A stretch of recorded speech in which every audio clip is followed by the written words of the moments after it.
നിങ്ങളുടെ ഇഷ്ട പരമ്പരകൾ എക്സ്ക്ലൂസീവായി സൺ നെക്സ്റ്റ് ആപ്പിലൂടെ തികച്ചും ഫ്രീ ആയി ഇപ്പോഴേ ആപ്പ് ഡൗൺലോഡ് ചെയ്യൂ. നമ്മുടെ സിദ്ധു ജീവിതത്തിന്റെ അടുത്ത ഘട്ടത്തിലേക്ക് കടക്കുക. ദേവിക അറിഞ്ഞിരുന്നു? ഇല്ല സർ. എന്താ അത്? അയാളുടെ മാരേജ് ഫിക്സ് ചെയ്തു. അതെയോ? എന്നിട്ടൊരു വാക്ക് പോലും പറഞ്ഞില്ലല്ലോ. എൻഗേജ്മെന്റിന്റെ ഡേറ്റ് തീരുമാനിച്ചിട്ടേ ഉള്ളൂ. കല്യാണം കുറച്ച് കഴിഞ്ഞേ ഉള്ളൂ എന്നാ പറഞ്ഞത്. എന്തായാലും ഒരു നല്ല കാര്യമല്ലേ ഡോക്ടർ, നടക്കട്ടെ. അതെ, നിശ്ചയിച്ചുറപ്പിച്ചു വെച്ചിരുന്ന ഒരു കല്യാണം അയാളുടെ അസുഖവും ട്രീറ്റ്മെന്റും ഒക്കെ കാരണം മുടങ്ങിപ്പോയതാ. അതിന്റെ ഒരു സങ്കടം എന്നോട് പറഞ്ഞിട്ടുണ്ട്. നല്ല മനസ്സുള്ളവരെ ദൈവം ഒരുപാട് പരീക്ഷിക്കുന്നു പറയുന്നത് ശരിയല്ലേ ഡോക്ടർ? അതെ, ഇപ്പൊ അയാള് ഒരു നല്ല ഹൃദയത്തിന്റെ കൂടി ഉടമയാണ്.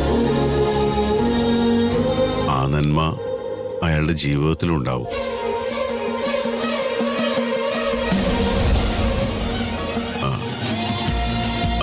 മറ്റുള്ളവരോട് സ്നേഹവും കരുണയൊക്കെ ഉള്ളൊരു മനസ്സ് സിദ്ധുവിനുണ്ട്.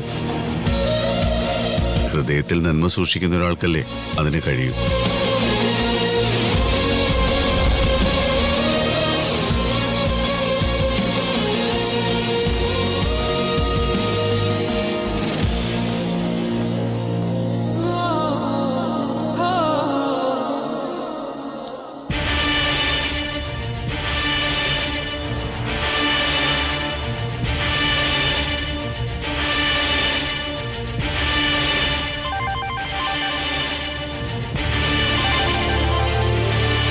Hello Vishal sir. എന്താ സുനിത ഈ സമയത്ത് ഒരു കോൾ? സാറിനെ സഹായിക്കാൻ നിന്നിട്ട് ഞാൻ ആകെ പ്രശ്നത്തിൽ പെട്ടിരിക്കുക.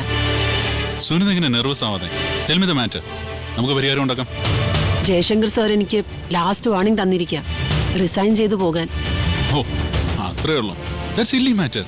സാറിനത് സില്ലി മാറ്റർ ആയിരിക്കാം, പക്ഷെ എനിക്കല്ല. ഡോണ്ട് വറി സുനിത, ഈ പ്രശ്നത്തിന് ഞാൻ പരിഹാരം ഉണ്ടാക്കിക്കൊള്ളാം. തൽക്കാലം സുനിത ഇവിടെ നിന്ന് റിസൈൻ ചെയ്യുന്നുമില്ല, എങ്ങോട്ടും പോകുന്നുമില്ല. ഓക്കെ? സാറിന്റെ ഈ ഒരു ഉറപ്പ് മതി എനിക്ക്. Yeah, I will manage. Okay, by.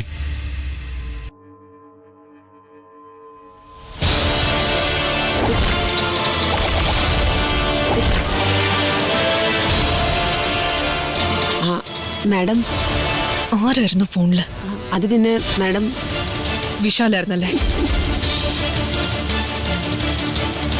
ഇവിടുത്തെ കാര്യങ്ങൾ അപ്പൊ റിപ്പോർട്ട് ചെയ്യാൻ അവനാണോ സുനിതയ്ക്ക് ശമ്പളം തരുന്നേ?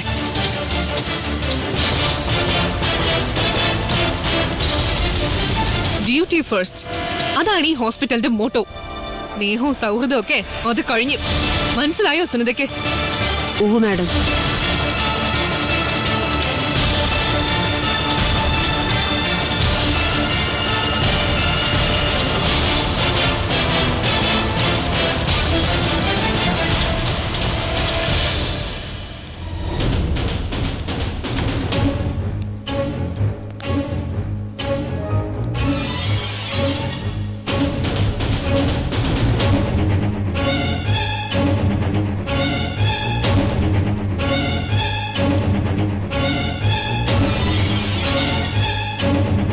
മാഡം, പറയാനുള്ളതൊക്കെ ഞാൻ പറഞ്ഞു കഴിഞ്ഞതാണല്ലോ.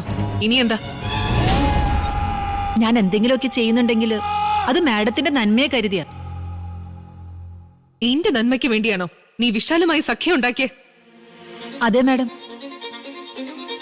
മാഡത്തിന് വേണ്ടി സംസാരിക്കാൻ ആരെങ്കിലും വേണ്ടേ?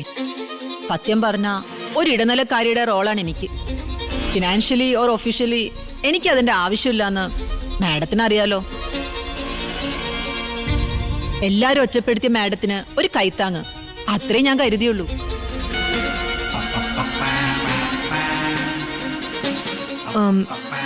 ഞാൻ അപ്പോഴത്തെ ഒരു ദേഷ്യത്തിന് സുനിത തങ്ങ് മറന്നേക്ക്. ഹാവൂ, എനിക്ക് എപ്പോഴാ സമാധാനമായത്. മാഡത്തിന് എന്നെ എന്തും പറയാം, അതിലെനിക്കൊരു പരാതിയുമില്ല. പക്ഷേ ആ വിശാൽ, അവനെ സൂക്ഷിക്കണം. ഞാൻ മുമ്പും പറഞ്ഞിട്ടുണ്ടല്ലോ, വിഷം കൊത്തിയ മൂർഖൻ പാമ്പാണവൻ.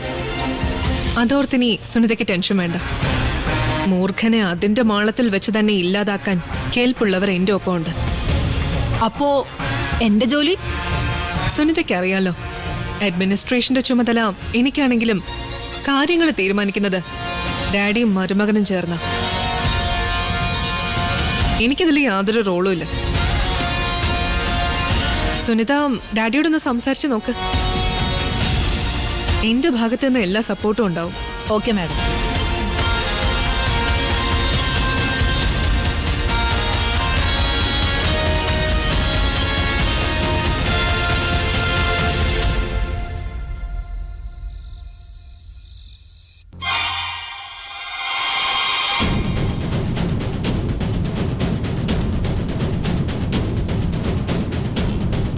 ആകെ ശോകമുഖമാണല്ലോ.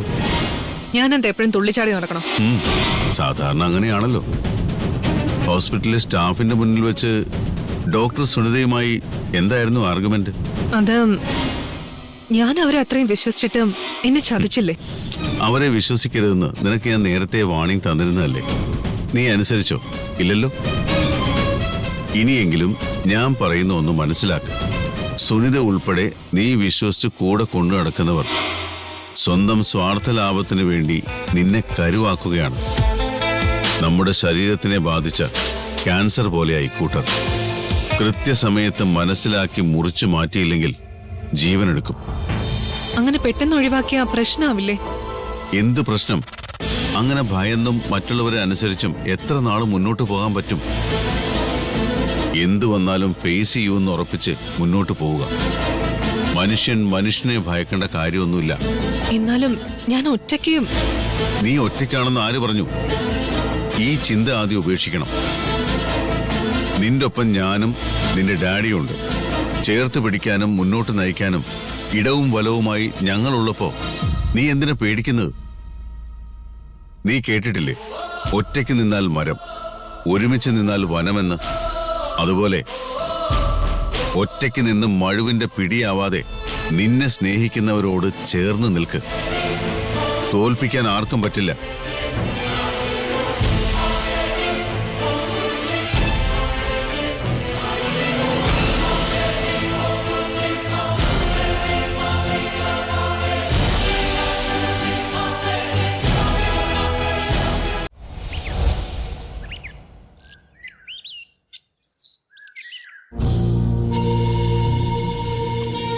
അല്ലച്ചാ, ഏകദേശം എത്ര പേരുണ്ടാവും മയൂരി വീട്ടിൽ നിന്ന്?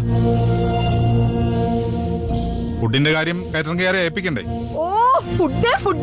പിന്നെ ചടങ്ങിന് വരുന്നവർക്ക് ഫുഡ് കൊടുക്കണ്ടേ?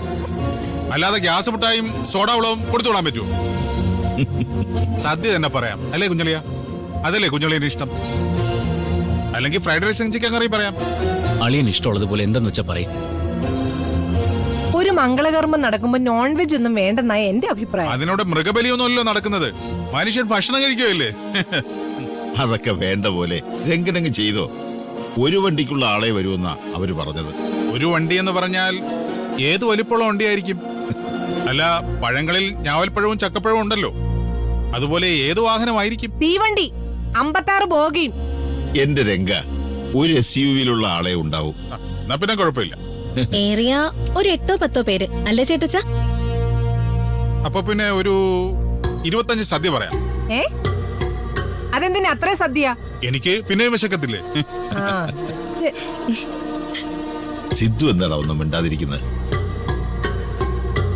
ഏട്ടൻ സ്വപ്നലോകത്തല്ലേ അച്ഛാ?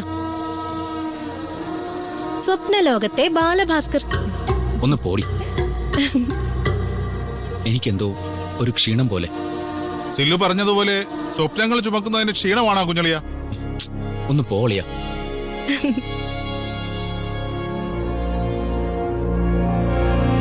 സ്വപ്നം ഒരു ചാക്ക്, അളിയനത് താങ്ങി ഒരു പോക്ക്. ഇങ്ങനെ പാടാനും തുടങ്ങിയോ? ലാ ലാ ലാ ലാ ലാ ലാ ലാ ലാ ലാ ലാ ലാ ലാ ലാ ലാ ലാ. ഈശ്വരാ.